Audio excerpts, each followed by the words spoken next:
On the morning of October 14, 1943, Staff Sergeant Benjamin Warner stood at his right waist gun position on a B-17, scanning the sky. 3 miles off the starboard side, 13 Focke-Wulf 190s were forming up. It was 11:42 a.m., and his bomber group was 26 minutes from the Schweinfurt ball bearing factories. Warner had exactly 450 rounds loaded across his twin .50 caliber machine guns. What happened in the next 4 minutes would rewrite how the U.S. Army Air Forces trained bomber gunners for the rest of World War II. The second Schweinfurt raid had already been disastrous. Of the 291 B-17s that took off that morning, 60 would never return. The Luftwaffe had committed every available fighter squadron to stop the bombers from hitting factories producing 67% of Germany's ball bearings. Warner's formation had already lost 11 aircraft on the inbound flight. Captain James Mitchell, his pilot, radioed that the B-17 was down to 2 engines and couldn't keep up with the formation. In bomber crew language, that made them stragglers, essentially sitting ducks. The German fighters divided into 3 attack waves.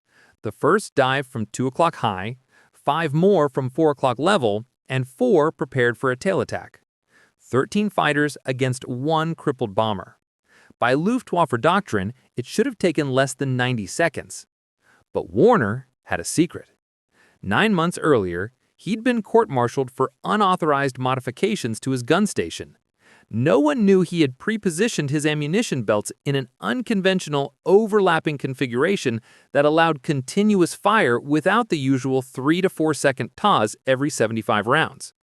At 11:43:18, the first Focke-Wulf exploded 900 yards from the B-17.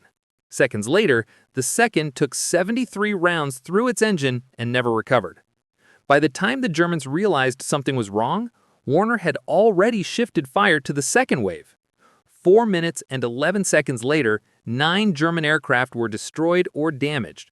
Warner had fired 827 rounds without pause, and the bomber returned to England on 2 engines. His gun barrels were cherry red.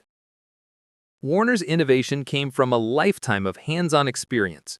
Growing up in Bourbon, Missouri, he spent 3 summers before enlisting assembling millions of .50 caliber ammunition at his uncle's factory.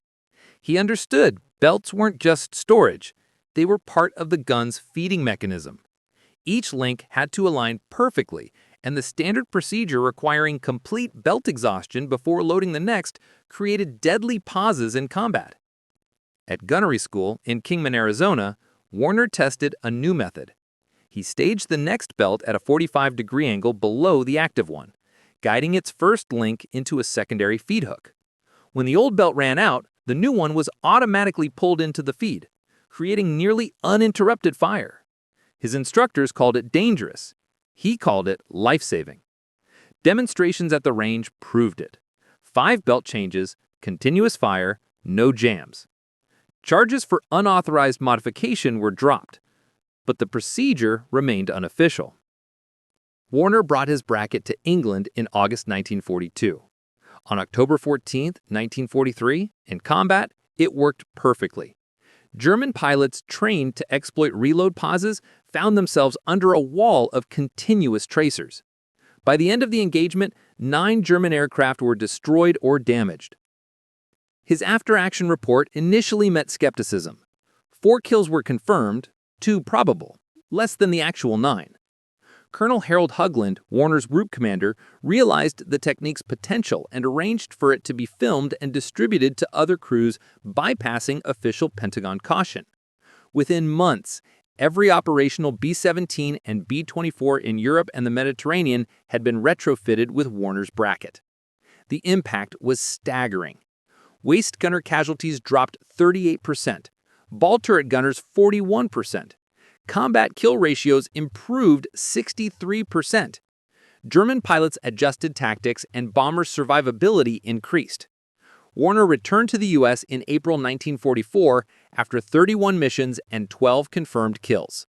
He became a gunnery instructor, quietly teaching the method to new crews. After the war, he returned to Bourbon, Missouri, working in the same factory where he'd first learned to assemble ammunition. He never sought fame, and his children didn't learn the story of Schweinfurt until after his death in 2004. Warner's story shows that the most effective innovations often come from the people closest to the problem.